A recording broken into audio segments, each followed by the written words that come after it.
Welcome. This is Signal.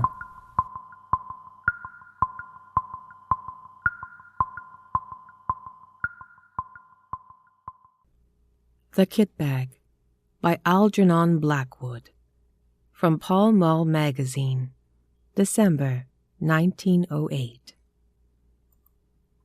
When the words "not guilty" sounded through the crowded courtroom that dark December afternoon, Arthur Wilbraham, the great criminal K.C.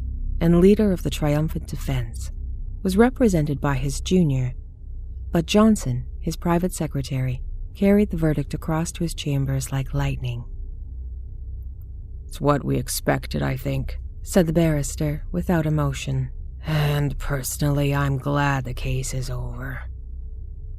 There was no particular sign of pleasure that his defense of John Turk, the murderer, on a plea of insanity, had been successful, for no doubt he felt, as everybody who watched the case felt, that no man had better deserved the gallows. "I'm glad to," said Johnson. She had sat in the court for 10 days, watching the face of the man who had carried out with callous detail one of the most brutal and cold-blooded murders in recent years. The counsel glanced up at his secretary.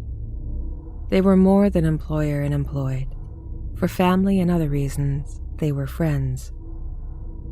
"Ah, I remember, yes," he said with a kind smile. "You want to get away for Christmas.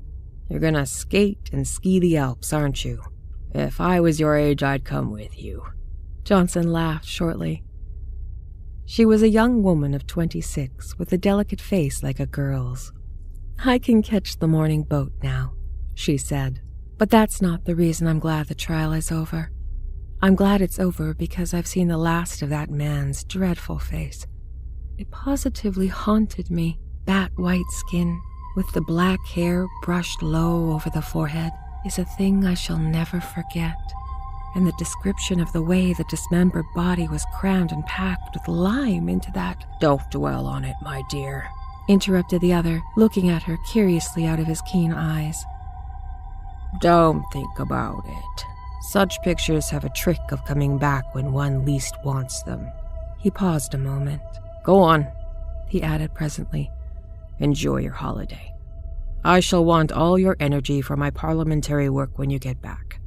And don't break your neck skiing." Johnson shook hands and took her leave.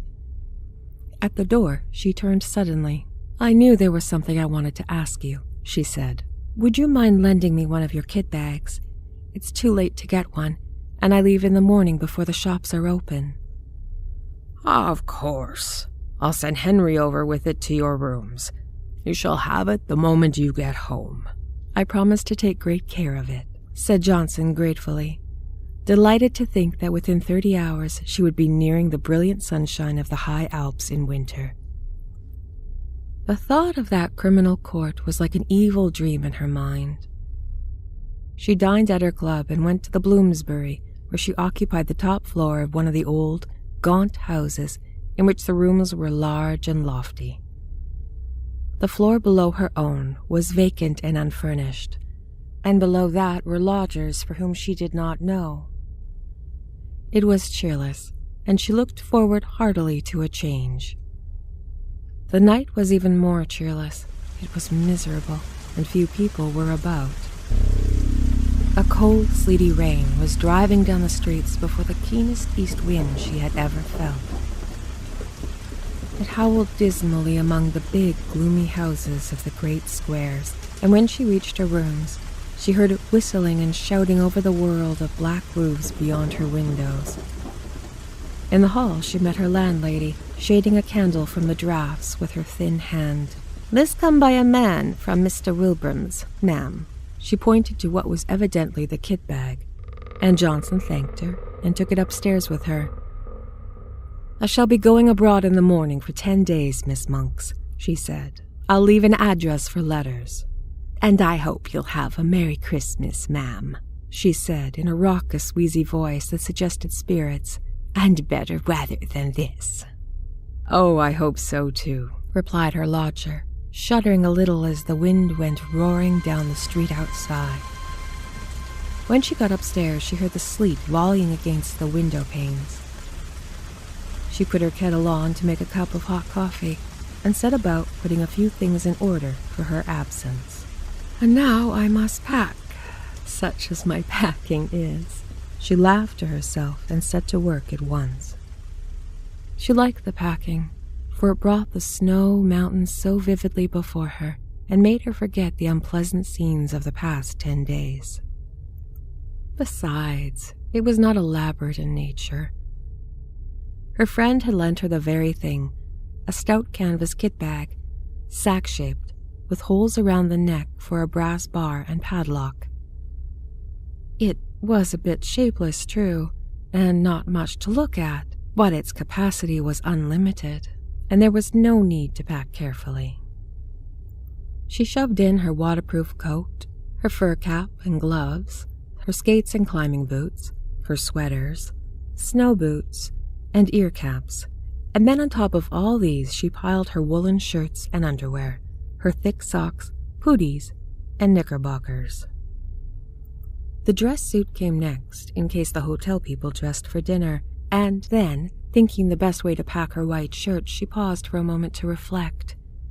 That's the worst of these kit bags, she mused vaguely, standing in the center of the sitting room where she had come to fetch some string.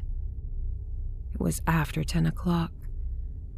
A furious gust of wind rattled the windows as though to hurry her up, and she thought with pity of the poor Londoners whose Christmas would be spent in such a climate, whilst she was skimming the snowy slopes in bright sunshine and dancing in the evening with rosy-cheeked girls. Ah! That reminded her. She must put in her dancing pumps and evening socks. She crossed over from her sitting room to the cupboard on the landing where she kept her linen. And as she did so, she heard someone coming softly up the stairs. She stood still for a moment on the landing to listen. Ah, it was Miss Monk's step, she thought. She must be coming up with the last of the post. But then the step ceased suddenly, and she heard no more. They were at least 2 flights down, and she came to the conclusion that they were far too heavy to be those of her bibulous landlady. No doubt they belonged to a late lodger who had mistaken his floor. She went into her bedroom and packed her pumps and dress shirts as best she could. The kit bag by this time was 2/3 full, and stood upright on its own base like a sack of flour.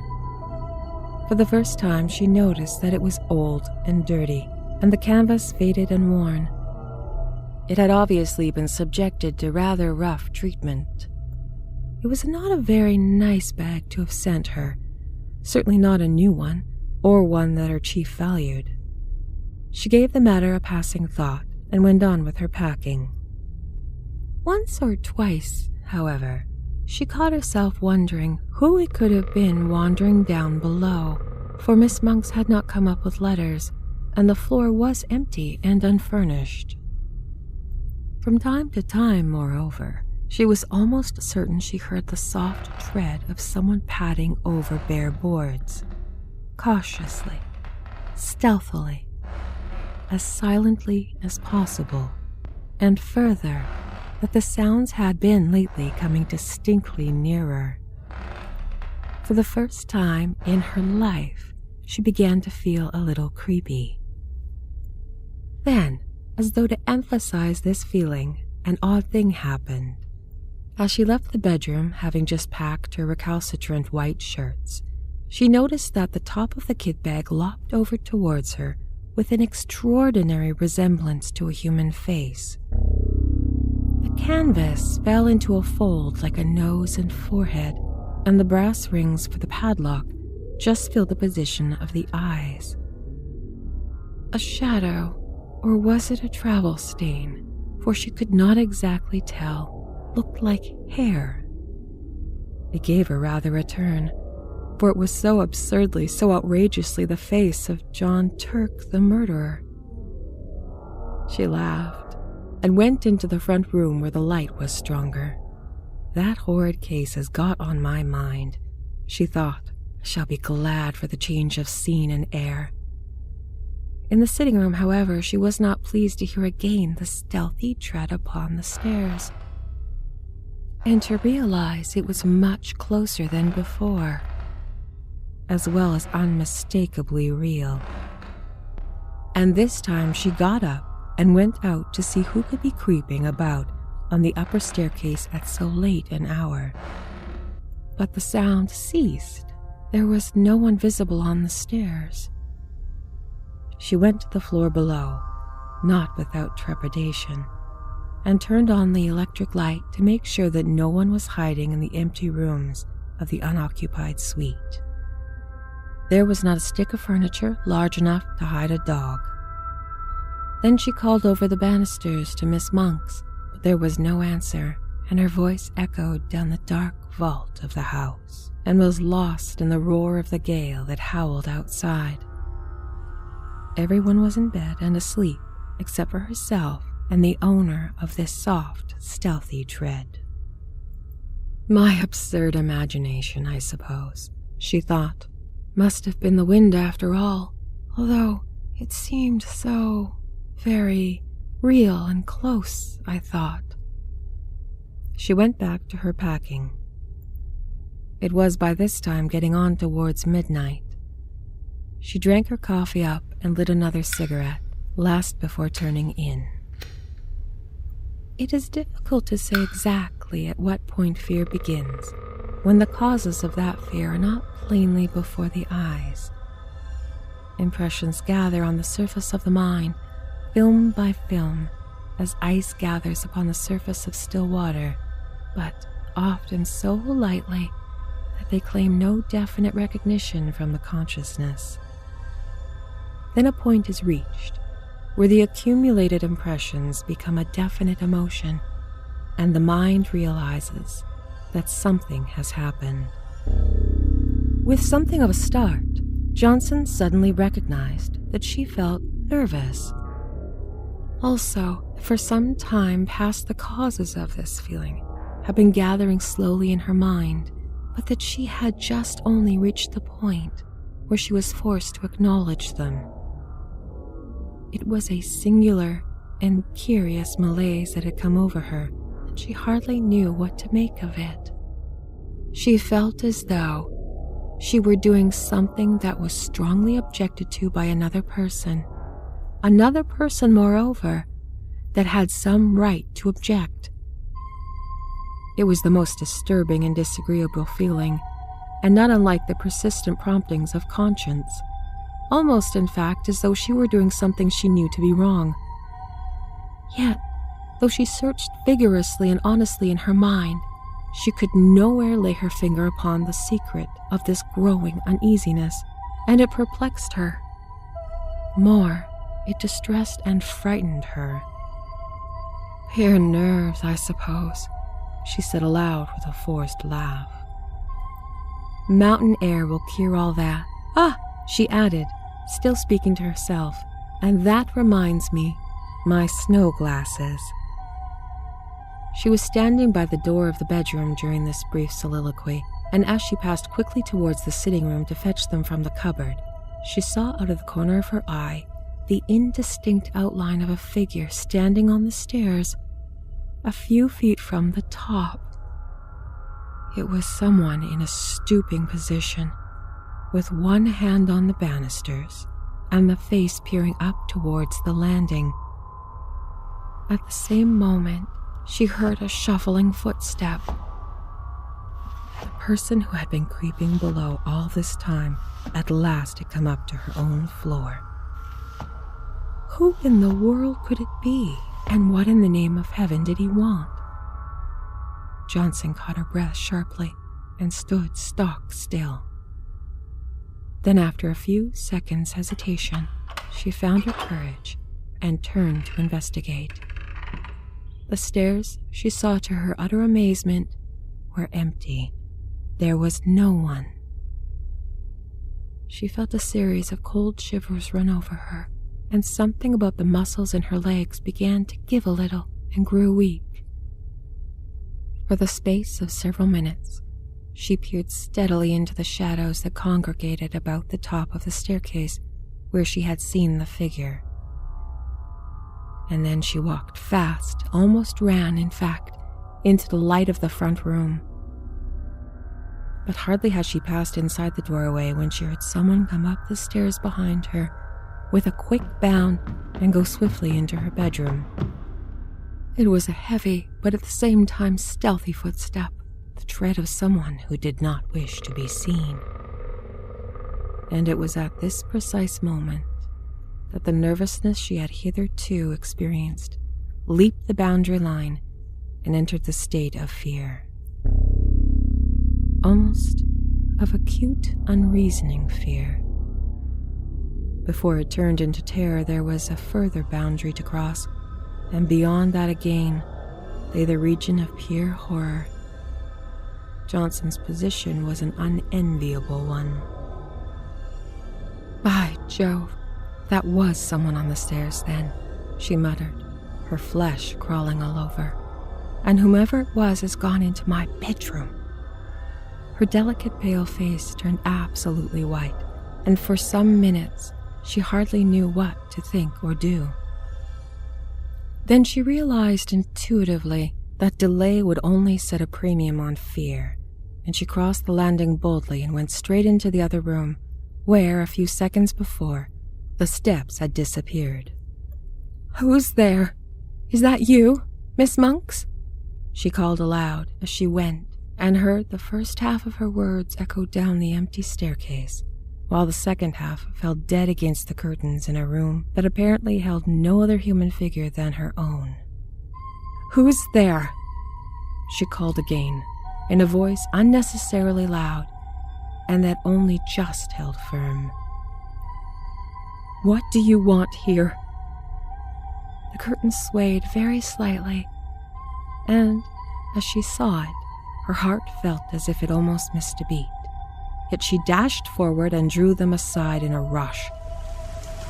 A window, streaming with rain, was all that met her gaze.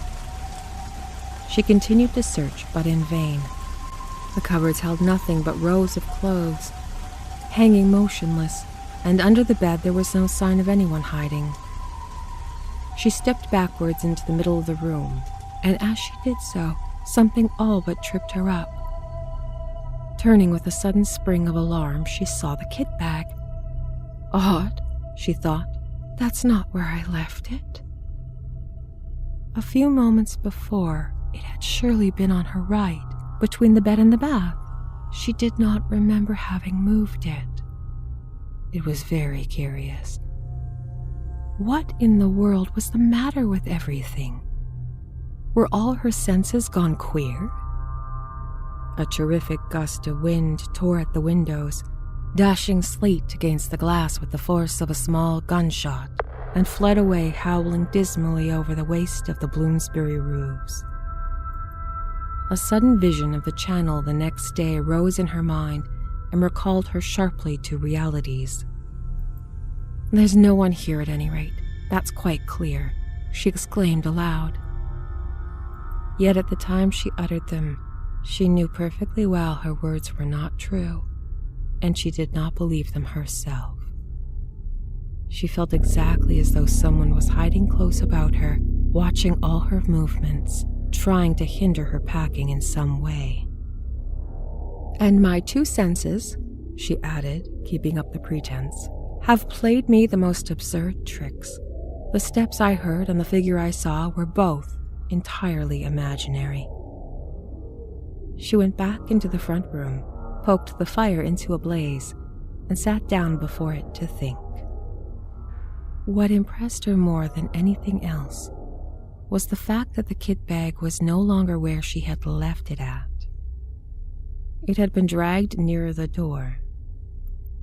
What happened afterwards that night happened, of course, to a woman already excited by fear, and was perceived by a woman that had not the full and proper control, therefore, of the senses.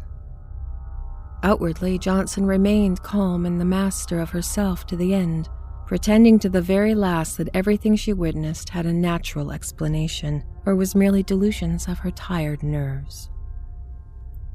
But inwardly, in her very heart, She knew all along that someone had been hiding downstairs in the empty suite when she came in, and that this person had watched his opportunity and then stealthily made his way to the bedroom.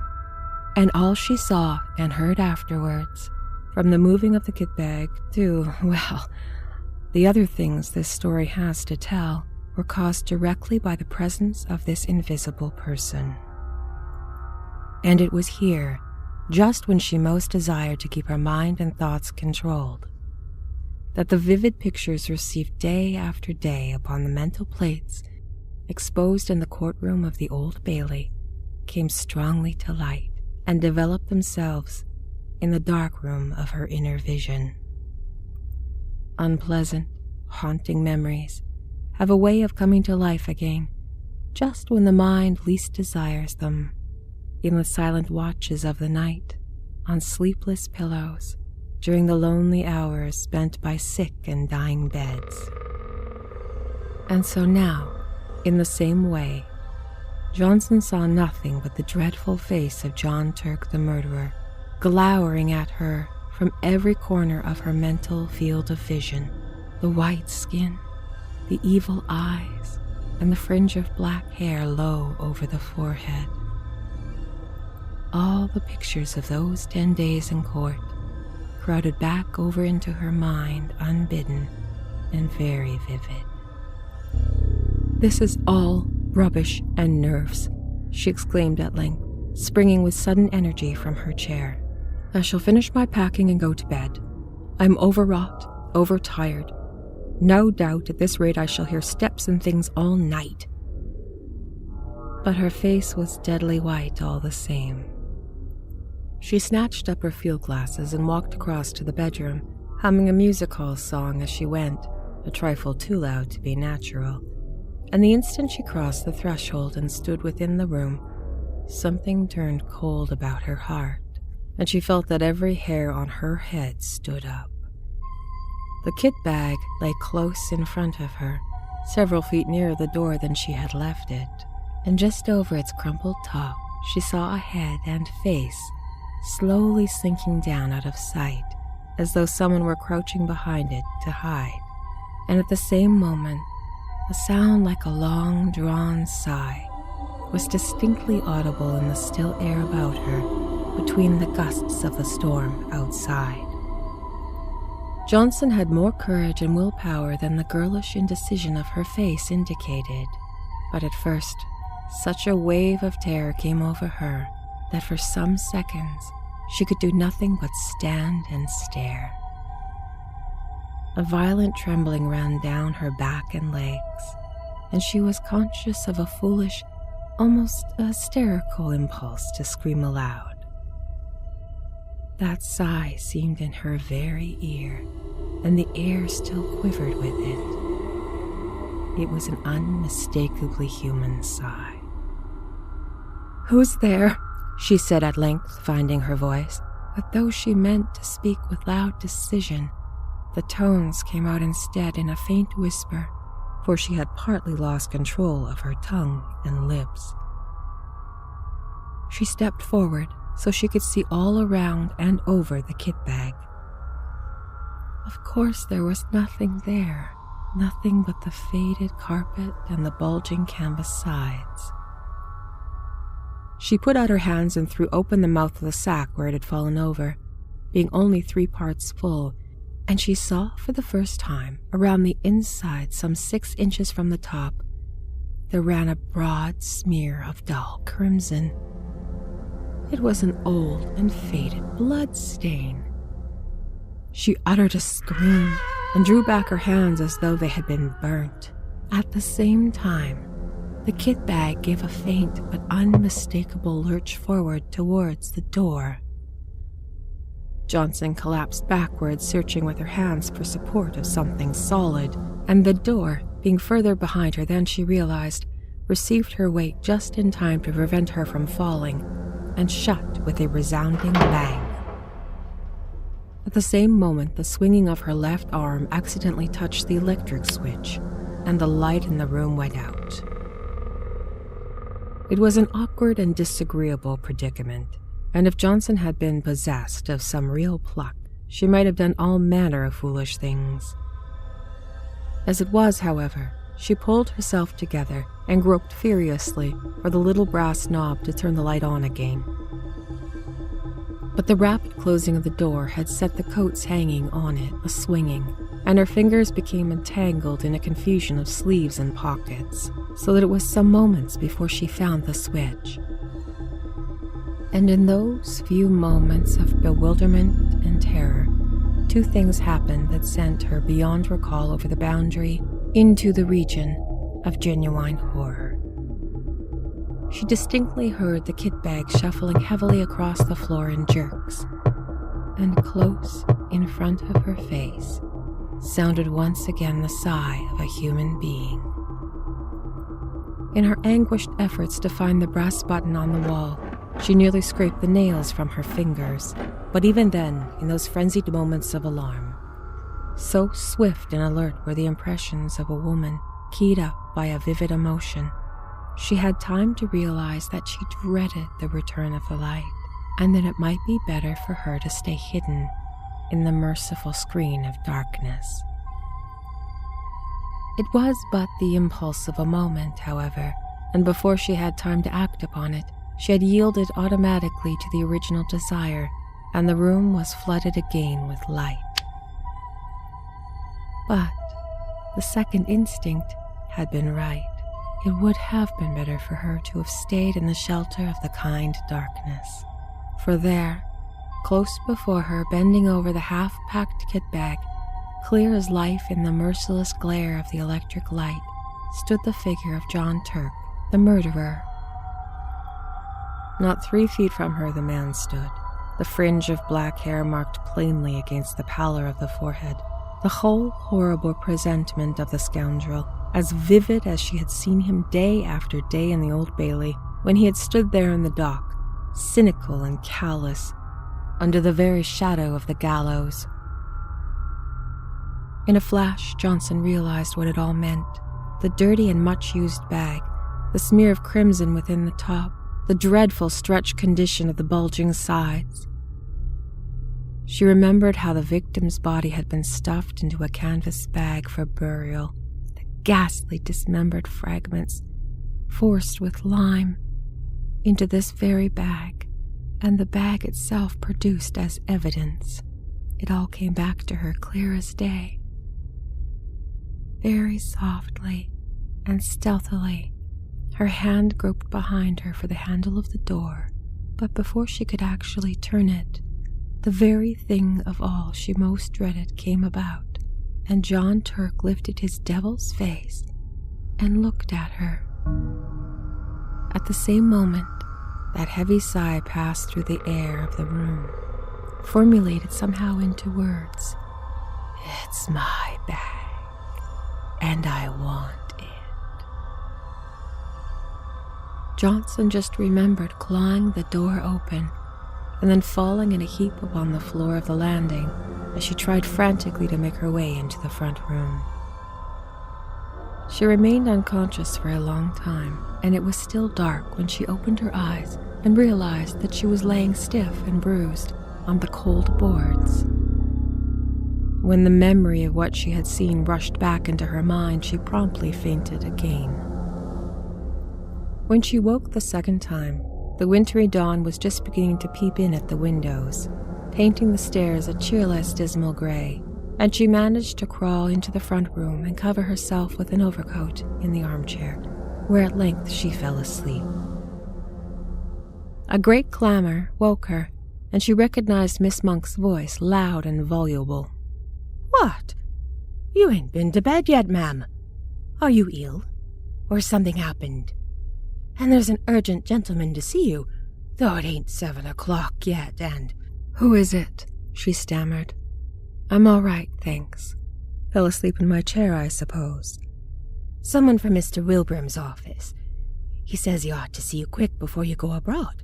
I told him—" "Show him up, please, at once," said Johnson, whose head was whirling and her mind was still full of dreadful visions. Mr. Wilbraham's man came in with many apologies and explained briefly and quickly, that an absurd mistake had been made, and that the wrong kit bag had been sent over the night before. Henry somehow got a hold of the one that came over from the courtroom, and Mr. Wilbraham only discovered it when he saw his own lying in his room, and asked why it had not gone to you. The man said, "Oh," said Johnson stupidly.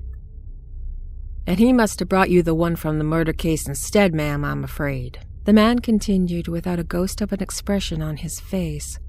"The one John Turk packed both the dead in. Mr. Wilbraham's awful upset about it, ma'am. Told me to come over here first thing this morning with the right one, as you're leaving by the boat." He pointed to the clean-looking kit bag on the floor, which he had just brought.